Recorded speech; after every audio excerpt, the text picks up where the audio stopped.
inside my bones. It goes electric wavy when I turn it on. Off from my city, off from my home. We're flying up no ceiling when we in our zone. I got that sunshine in my pocket, got that good soul in my feet. I feel that hot blood in my body when it drops. Ooh, I can't take my eyes off of it, moving so phenomenally. You're more like the way we rock it, so don't stop. And under the lights when everything goes, nowhere to hide when I'm getting you close. When we move, well, you already know. So just imagine. Nothing I can see but you when you dance, dance, dance. Feel a good, good creeping up on you. So just dance, dance, dance. Come on. All those things I shouldn't do, but you dance, dance, dance. And ain't nobody leaving soon, so keep dancing. I can't stop the feeling. So just dance, dance, dance. So just dance, dance, dance. Come on.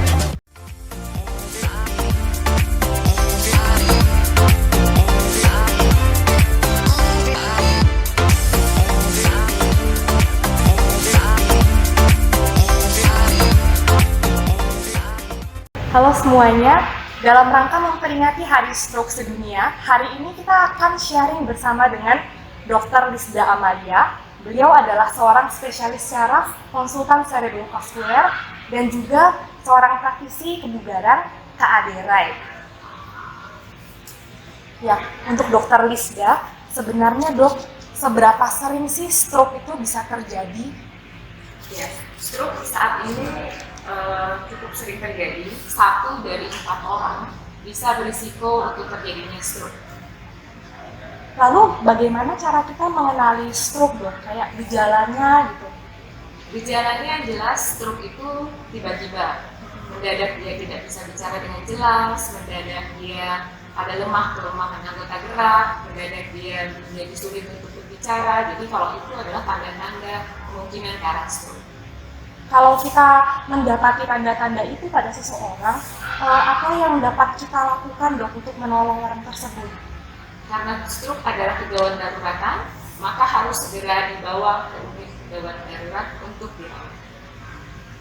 Lalu supaya kita tidak terkena stroke, apakah ada kiat-kiat atau saran dari dokter?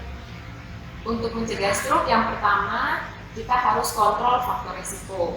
Faktor risiko yang jelas sering terjadi adalah hipertensi atau tekanan darah tinggi, peningkatan kolesterol, gula darah, kelainan jantung, asam urat. Kemudian yang kedua adalah dengan latihan fisik yang cukup rutinkan 30-45 menit. Kemudian yang berikutnya adalah kendalikan stres. Latihan fisik itu jadi sangat penting ya dok ya, dan dapat mencegah stroke. Betul. Coba kita tanya ke pakarnya ya. Kak Ade, kira-kira seberapa sering sih kita harus berolahraga supaya kita bisa sehat? Apa harus setiap hari atau seminggu sekali cukup Kak? Ya, pada dasarnya sebenarnya kalau kita berbicara semuanya segala sesuatunya pendekatan sekarang ini tentu tidak bisa dilakukan dengan yang namanya one size fits all medicine. Tapi yang harus kita lakukan adalah precision and personalized medicine. Karena setiap orang punya latar belakang yang berbeda-beda. Makanya kenapa sangat sulit kalau seandainya kita berbicara bahwa setiap orang harus latihan, misalnya harus 3 kali, harus 5 kali, harus setiap hari misalnya. Tergantung daripada masing-masing situasi, kondisi, latar belakang, kesehatan masing-masing. Tentu dengan sebuah kebiasaan, badan akan beradaptasi sehingga pelan-pelan baru dia bisa tingkatkan gitu. Tapi kembali lagi kalau kita berbicara stroke itu sendiri adalah kembali lagi ada sebuah byproduct yang terjadi karena biasanya hampir kecenderungan sebagian besar karena ulah perilaku kita. Nah, ulah perilaku kita yang mungkin yang paling mungkin populer ya yaitu adalah tentu ulah perilaku makan kita. Mulut kita adalah sumber kesehatan dan sumber kesakitan. Nah, kebanyakan yang kita konsumsikan adalah kebanyakan karbohidrat yang berlebihan. Karbohidrat yang berlebihan akhirnya tidak diiringi dengan gerak ya. Nah, makanya kenapa tema hari ini kan move join the move ya, join the move itu adalah karena kita jarang melakukan aktivitas gerak, sehingga akhirnya otomatis kelebihan makanan, terutama karbohidrat yang berlebihan, juga mungkin karena faktor pemilihan sumber makanan yang kurang baik, akhirnya terjadilah yang namanya metabolik sindroma, akhirnya terjadi namanya resistensi insulin, yang akhirnya berpengaruh ke banyak hal, termasuk juga yang kalau kita berbicara penyakit yang berhubungan dengan jantung dan pembuluh darah, yang nanti akhirnya apa yang terjadi ketika dalam kurun waktu tertentu terjadi yang namanya development daripada, kalau istilahnya itu lebih kepada komplikasinya. Nah, salah satunya adalah bukan cuma heart attack, bukan cuma nanti ada bisa blindness, bisa amputasi, bisa neuropati ya, dan tentunya yaitu stroke itu tadi gitu. Jadi menyenangkan kalau kita semuanya kembalikan kepada diri kita untuk bilang, yuk apakah saya sudah merubah ulah perilaku saya, olahraganya cukup, dan mengatur pola makan.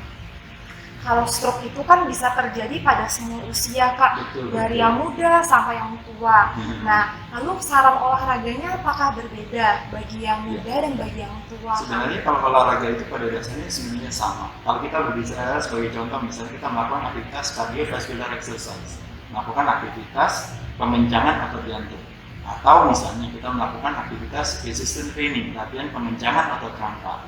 Jadi kalau ditanya lari buat orang tua, naik sepeda buat orang tua dengan anak muda sama atau beda? Dua-duanya sama-sama genjot. Dua-duanya sama-sama lari. Push up buat pria sama buat wanita berbeda, sebenarnya dua-duanya sama saja. Cuma masing-masing boleh disesuaikan dengan kemampuannya masing-masing. Jadi pada dasarnya olahraga itu tidak memiliki gender gitu. Di fitness center misalnya, di pusat kebugaran misalnya ada peralatan olahraga, itu pun nggak ada tulisan misalnya ini wanita ya, ini pria gitu, nggak ada, semuanya bisa. Cuma memang semuanya harus disesuaikan dengan kondisi masing-masing. Tapi begitu mereka terbiasa, badan beradaptasi, nah pada saat itu mereka bisa mencoba untuk meningkatkan intensitas. Mungkin sebagian dari pemirsa kita itu adalah penyintas stroke, di mana dari tubuhnya itu sudah ada disabilitas, misalnya kelemahan. Betul. Apakah para penyintas stroke ini masih dapat berolahraga, Kak? Iya betul. Saya rasa mungkin kalau itu dokter Lida bisa jawab ya. Tapi kalau kita menjawab dari jawaban yang menguatkan hati, kembali lagi makanya kenapa temanya adalah yuk kita join the move ini, adalah memang kembali lagi segala sesuatu ini kita harus mulai dengan belajar untuk memulai bergerak. Nah makanya kenapa olahraga bisa dijadikan sebagai olahraga prestasi, bisa dijadikan sebagai olahraga untuk mempertahankan kesehatan, termasuk juga bagi stroke survivor bisa dijadikan olahraga sebagai rehabilitasi. Iya. Kalau untuk dokter Lisda, apakah ada batasannya, dok? Ada untuk penyintas stroke, apakah dia dapat berolahraga, dok? Dan kapan bisa mulainya, dok? Pertama yang jelas ketika saat fase rawat saja kita sudah mulai dia untuk dilatih untuk mencegah terjadinya tidak sampai kaku yang lokasi atau lengan atau tungkai yang pasca stroke-nya sudah dimulai sebenarnya. Tetapi dengan catatan kalau dia pasca stroke di rumah maka harus tetap menjaga apakah dia memang sudah bisa mobilisasi aktif dengan baik. Karena jangan sampai physical activity atau aktivitas fisik malah memperburuk stroke-nya. Dan untuk bisa melatih aktivitas tersebut memang semua harus dikondisikan sesuai dengan derajat dari stroke-nya itu. Kalau olahraga terutama di era new normal ini, Kak, kira-kira apa saja sih kegiatan olahraga yang aman dan bisa dipilih? Sebenarnya saya rasa semua olahraga pada dasarnya baik adanya ya, lebih banyak kebermanfaatannya. Seperti tadi Dr. Lisda katakan, yang salah itu sebenarnya bukan olahraganya, tapi kadang-kadang ketika caranya salah, melakukan aktivitas olahraga tidak sesuai dengan kebutuhan atau kemampuan orangnya. Makanya kenapa tadi dikatakan bukan hanya dalam urusan nutrition, bukan hanya dalam urusan medicine, tapi juga dalam urusan training pun juga harus precision and personalized. Nah jadi bertahap pelan-pelan, terutama bagi yang rehabilitasi ya, kalau mau melakukan aktivitas gerak, lakukan aktivitas gerak sesuai dengan kemampuannya dulu. Nah setelah semakin lama semakin kuat, pada saat itulah intensitas bisa ditambah. Mungkin analoginya itu persis mirip seperti kayak orang nggak pernah lari gitu ya. Jadi disuruh jalannya kaki aja dulu, misalnya jalan kaki aja dia pelan-pelan muterin kompleknya mungkin cuma 100 meter atau 400 meter sampai akhirnya bisa jalan kaki selama 1 kilometer sampai akhirnya bisa berlari. Akhirnya pelan-pelan kalau mau lari 3 kilo, tahunya ternyata jadi bisa 5 kilo dan selanjutnya. Nah itu artinya ketika memang badannya beradaptasi untuk akhirnya makin lama semakin kuat. Tapi kalau belum kuat juga tidak boleh dipaksakan, apalagi dengan kondisi tertentu. Dalam hal ini apalagi misalnya teman-teman yang memang kebetulan baru dalam masa rehabilitasi tersebut.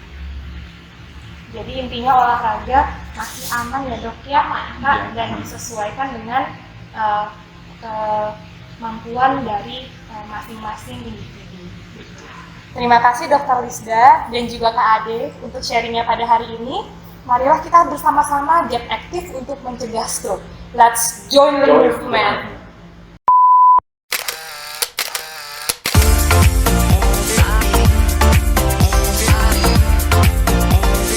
Five, six, seven, eight.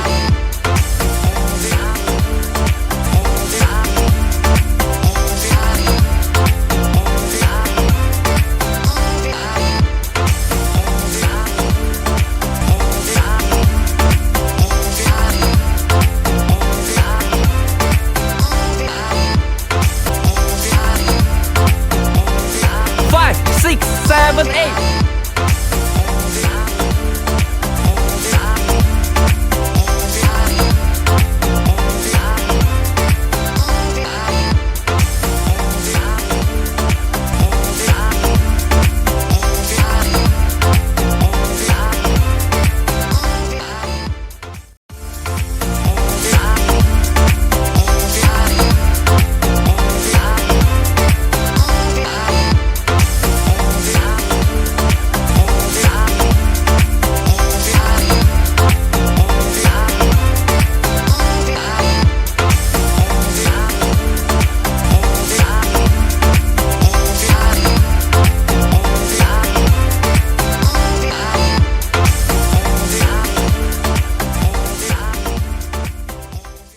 Selamat siang kepada para penonton atau pendengar video sekalian, semoga Anda sehat selalu.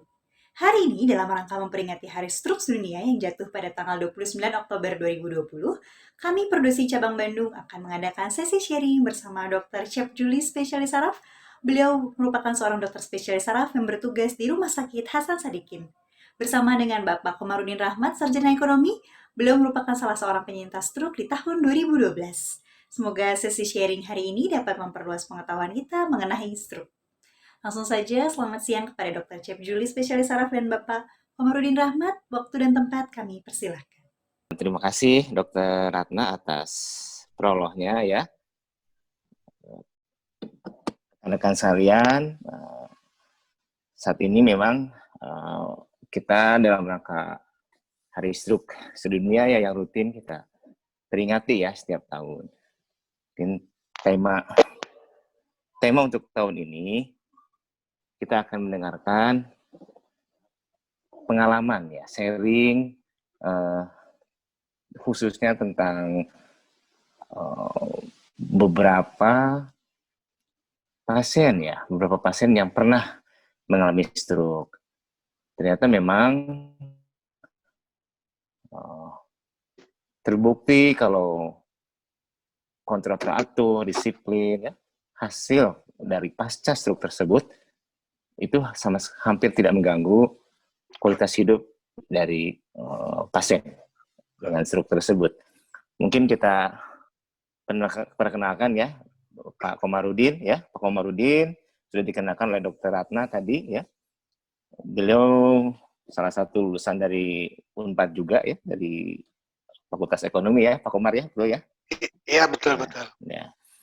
Mungkin saya akan coba awali ya Pak Komar dengan silahkan Pak Komar memperkenalkan diri 1-2 menit latar belakang dari Pak Komar. Silakan Pak Komar. Ya, baik. Saya Rama Komarudin Rahmat. Saya Fakultas Ekonomi Unpad angkatan 74. Saya terkena stroke tahun 2012, tepatnya 16 September 2012. Saya dirawat di Rumah Sakit Harum selama 9 hari. Yang merawatnya adalah Dokter Gotot Sumantri. Begitu kira-kira. Pak Komar, mungkin ada pertanyaan nih dari kami ya. Ya, Bagaimana tuh waktu pertama kali kejadian itu? Bapak saat sedang apa waktu itu? Terus apa saja gejala-gejala yang Bapak rasakan waktu kejadian pertama kali itu? jadi saya seperti rontok gitu. Tiba-tiba saya mendusin, tiba-tiba Hmm, seperti rontok kepala saya itu. Nah, ya. saya waktu itu sadar, wah, jangan-jangan saya stroke ini. Ketika, Hmm. ketika Seperti saya rontok bangun, apanya tuh, Pak? ini kepala ini seperti ada yang rontok di dalam itu. Apa namanya? Deret gitu.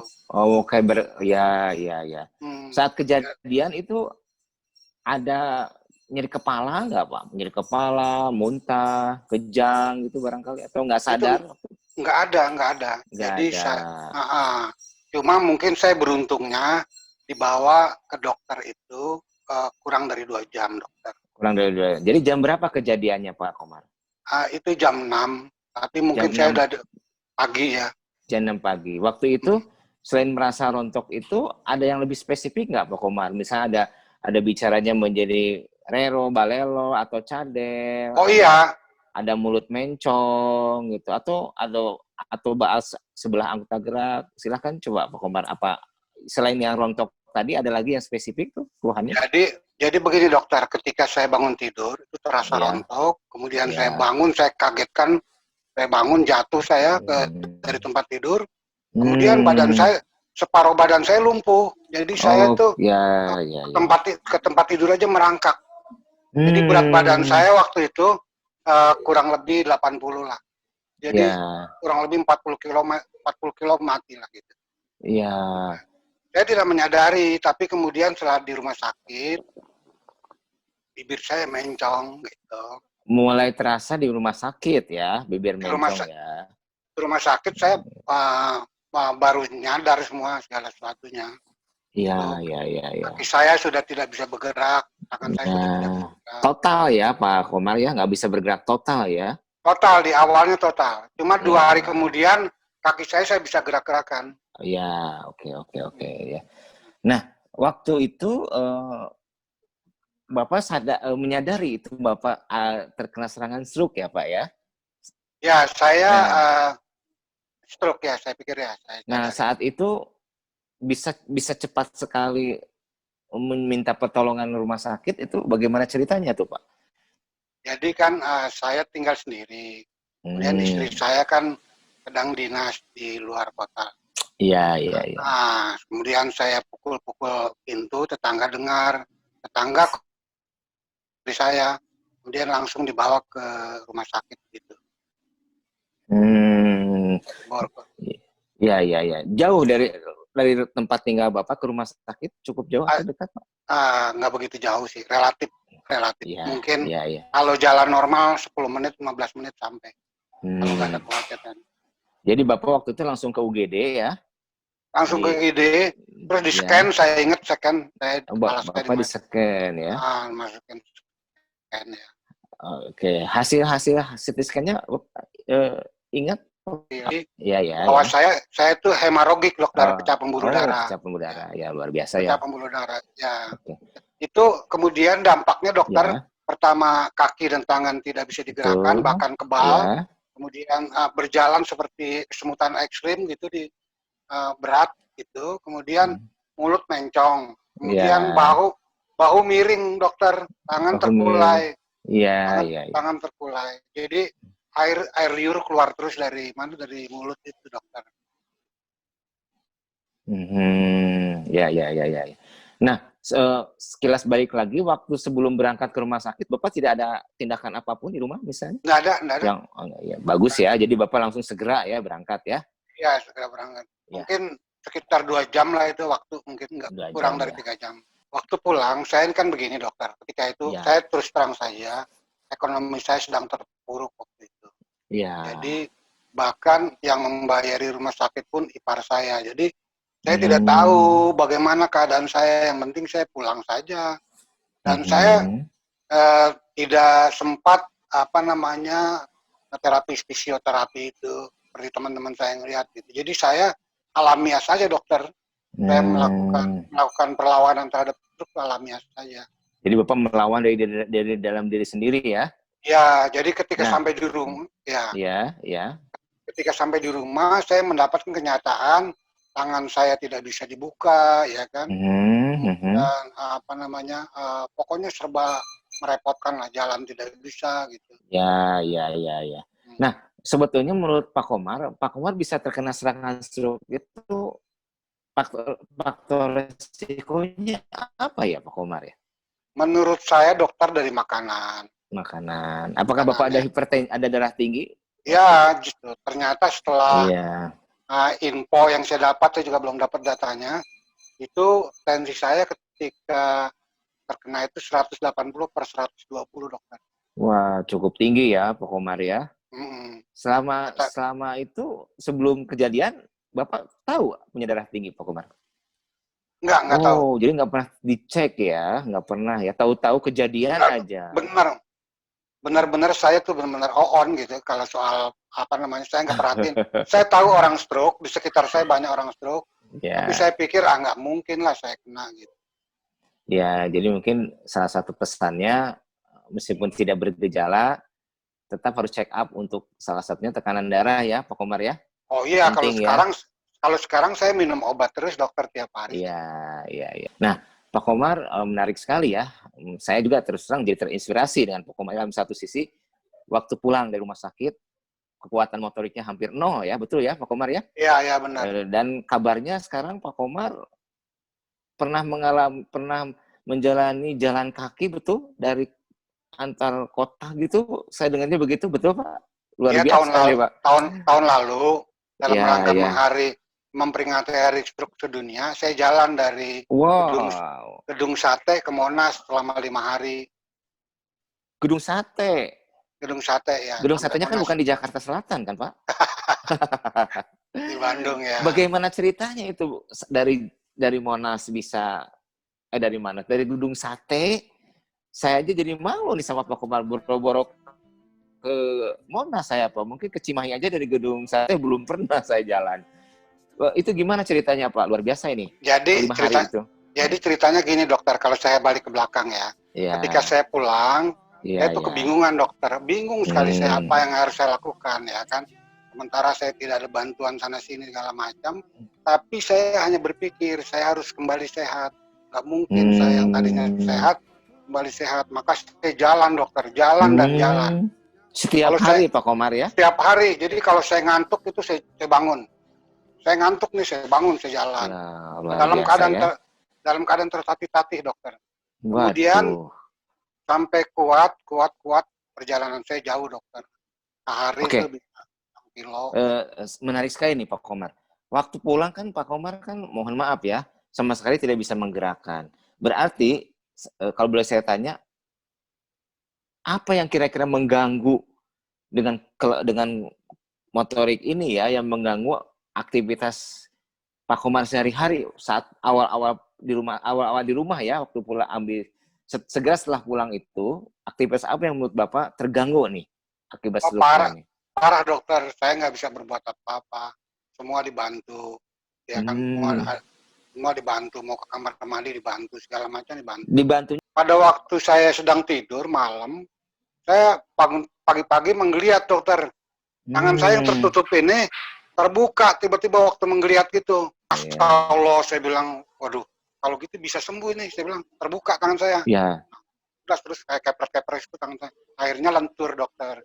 Cuma tersisa jempol dan telunjuk yang kaku waktu itu. Sekarang bisa ditunjukkan Pak, yang udah nggak ada lagi sekarang yang kaku? Nggak ada lagi sudah. Wah, luar biasa ya. Mungkin satu hal lagi nih Pak Komar. Bagaimana tips ya Pak Komar ya, ya untuk kita semua ya, atau untuk khususnya para penderita stroke ya, yang mengalami hal yang sama, khususnya mengalami kelemahan motorik begitu. Tip and triknya Pak Komar biar bisa konsisten gitu ya, bisa tetap menjalani, bukan itu bulan ke bulan itu bukan hal yang mudah gitu ya. Nah, apa tip dari Pak Komar nih untuk para penderita stroke nih? Kalau menurut saya itu ada periode emas, dokter. Periode emas itu kurang 3 bulan 6 bulan, dokter. 3 bulan 6 bulan itu seorang yang terkena stroke harus bertarung. Kalau dia hidup manja, tinggal di ruang ber-AC, makan minum air dingin segala macam, duduk di kursi roda, ya itu susah, dokter. Jadi 6 bulan periode pertama itu menurut saya periode emas. Saya merasakan itu 6 bulan pertama saya udah bisa jalan, dokter.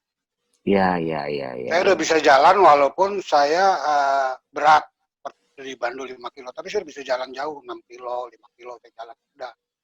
6 bulan pertama itu. Selebihnya menurut saya penyempurnaan aja. Mungkin karena keterbatasan waktu nih Pak Komar ya. Iya, baik, dokter. Saya akan coba simpulkan ya Pak Komar ya dari pembicaraan kita. Boleh nanti Pak Komar mau menambahkan 1-2 patah kata, silahkan. Jadi satu, pencegahan itu lebih penting, betul ya Pak Komar ya? Iya, betul. Ya, jadi hindari stres terutama ya Pak ya, dan pola makan. Dan memang pengalaman Pak Komar sendiri karena waktu kejadian stroke-nya itu hipertensi, sedangkan hipertensinya tidak terasa gejala awalnya, misalnya sakit kepala sebelumnya atau dan lain sebagainya. Jadi bagaimanapun tetap kontrol tekanan darah rutin ya Pak Komar ya. Ya, jadi pesan saya terutama kepada yang terkena pemula agar jangan manja. Karena pertarungan ini adalah pertarungan Anda. Keluarga itu hanya mensupport. Yang pertarungannya pertarungan kita gitu. Jadi, iya. Jangan terbalik. Jadi nanti keluarga dibebani, ya kan? Jadi stres keluarganya, dia jadi stres, jadi tidak sembuh gitu. Iya. Kemudian bagi yang sudah terkena, yakin bahwa bisa sembuh. Saya kan pesan saya di perjalanan itu juga begitu, dokter. Jadi yakin bisa sembuh. Karena itu saya harus buktikan bahwa bisa sembuh. Saya jalan dari Bandung Jakarta. Iya. Nah, bagi yang belum terkena stroke, ikuti nasihat-nasihat dokter, pekerja kesehatan. Jangan merokok. Tidak mati kan tidak merokok. Jangan makan daging berlebihan. Tidak mati tidak makan daging. Ya, gitu. Iya. Begitu, dokter. Nah, luar biasa Pak Komar. Tipsnya ya, masukannya buat kita semua ya. Terima kasih Pak Komar atas waktu dan tempat ya, serta sama dokter berbagi pengalaman ya ke kita semua ya. Mungkin saya kembalikan ke host ya, ke Dr. Ratna. Silakan Dr. Ratna. Terima kasih kepada Bapak Komarudin Rahmat atas sharingnya dan kepada Dr. Cep Juli spesialis saraf atas sharing insight-nya mengenai stroke hari ini. Semoga menginspirasi kita semua untuk terus bergerak, baik yang sehat maupun yang sedang berjuang melawan stroke dalam proses rehabilitasi. Sesuai dengan tema stroke pada tahun ini, yaitu Let's Join the Movement. Semoga yang sehat juga terus mau bergerak untuk mengurangi risiko stroke, sementara yang sedang berjuang melawan stroke-nya terus bergerak juga, supaya proses rehabilitasinya dapat mendapatkan hasil yang baik. Terima kasih Pak Komarudin. Sama-sama. Sampai ketemu, mudah-mudahan kita bisa ketemu di darat ya suatu saat ya Pak Komar. Ya, amin. Ya, Bangga Pak Komar. Assalamualaikum. Ya. Waalaikumsalam warahmatullahi wabarakatuh. Ya.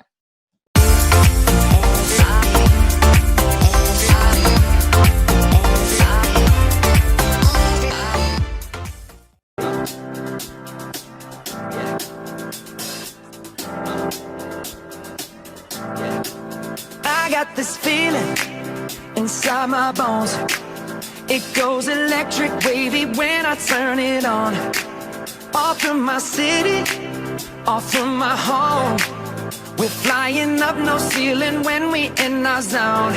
I got that sunshine in my pocket, got that good soul in my feet. I feel that hot blood in my body when it drops.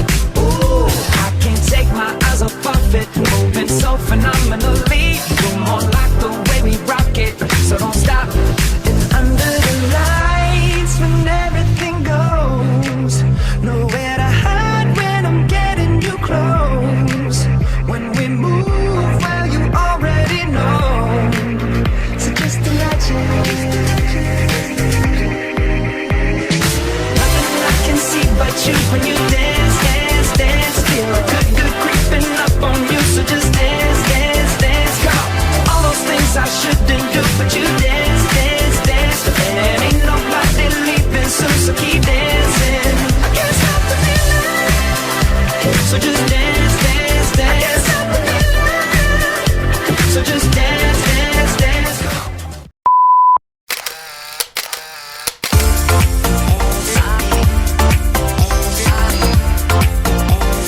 5, 6, 7, 8.